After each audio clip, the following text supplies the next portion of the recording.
Hi, it's Kim. Hi, it's Christine. We are here to help you navigate change. And today we are going to be talking about why it is so hard to get over somebody. But before we start, please feel free to like, share, and subscribe so you're the first one to know when we have new videos available. What I see in my practice and by talking to people is that, from the outside, you think, oh, they've been together only 2 months. Why is that person so hurt? Or why is that person crying? But when you do relationship, the right way, when you are vulnerable and opening yourself, it is going to hurt. It is going to hurt because we're talking about not only the emotional part, but the chemistry out of it, right? Really, if you think about it, the difference between a friend and an intimate partner is that intimate part, but you also have to let them into your life. Like, some people live with friends, but it's very different when you're going to share your life with somebody, or you're thinking of, having children together or something like that. Like you're building something together. Kristen, I want to talk about why, as a person, we are struggling to move on. I know a lot of people, when things don't work the way they plan, they're trying to find a logical reason behind it. And you can question yourself as much as you want. You can question that person as much as you want. Usually it's going to push them away even more. But at the end of the day, what do you think? Do you feel that you should have a logical reason to understand what happened in order to move on? That's a loaded question, Kim. My personal opinion is that you can logically understand why you should move on. You can read any book or watch any video, and they will tell you exactly why you should be moving on and how to do it.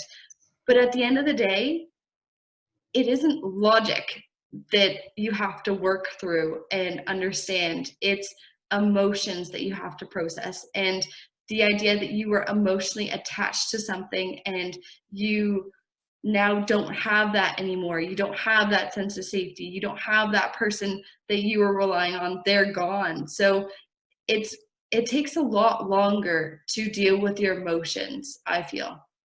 Yeah, and it's a grieving process, right? So we encourage people, our clients and everybody, go through the grieving process. One person a few months ago told me something, Christine, and it really, really stuck with me. That person was talking about how in a breakup, you should just move on and look at the next thing and don't look back. And I don't agree in that because I believe in a grieving process. You do have to look back and see things that you might have done or that you would like to do differently. So how do you feel about it? Do you feel that it should just be like we move on, or do you feel that we definitely have to step back and look where we are as an individual? Well, I think what you should do and what you actually do tend to be two different things. I personally have found that when I work with people and in my own dating life, if I take a step back, I tend to date upwards or fail forwards, as they call it, where you are entering into a relationship that is better for you than the one before. If you don't go through the process, you ignore it, you put your emotions aside and you jump into something, you're much more likely to end up in a rebound relationship. And most likely, that particular relationship is not going to be a very beneficial one, and you won't be dating up because you don't have that time to work on yourself. A lot of times you don't have control over who ends the relationship, but you do have control over what you take accountability for and how you choose to work through that so that you can be a better partner going forwards.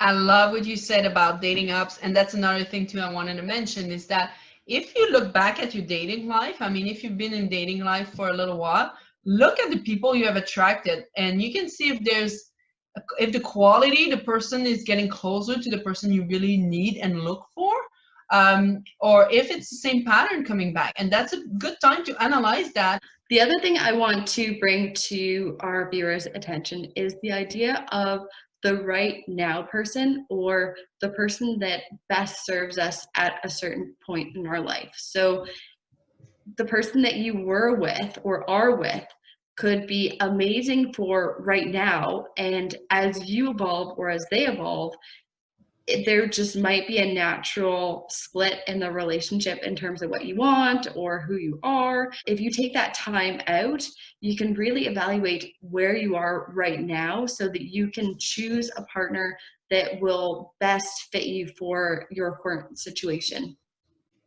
Yeah, that's a great way, a great thing to put out there too. I totally agree with what you just said. So I think to do a summary for viewer right now, what we're trying to say is don't always try to find a logical reason why things are ending. Can be a career, can be a relationship, can be a partnership, anything.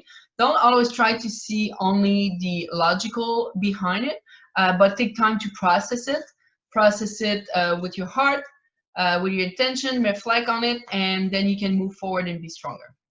We really hope that you enjoyed this video and got some value out of it. If you enjoy these videos that Kim and I are putting out for you, please subscribe to our channel and you will be the first one to know when new videos are available. And we have amazing news. We have an amazing website. Please visit our website. Come see what we have to offer. The link is right below. All right, we will see you again soon. Bye. Bye.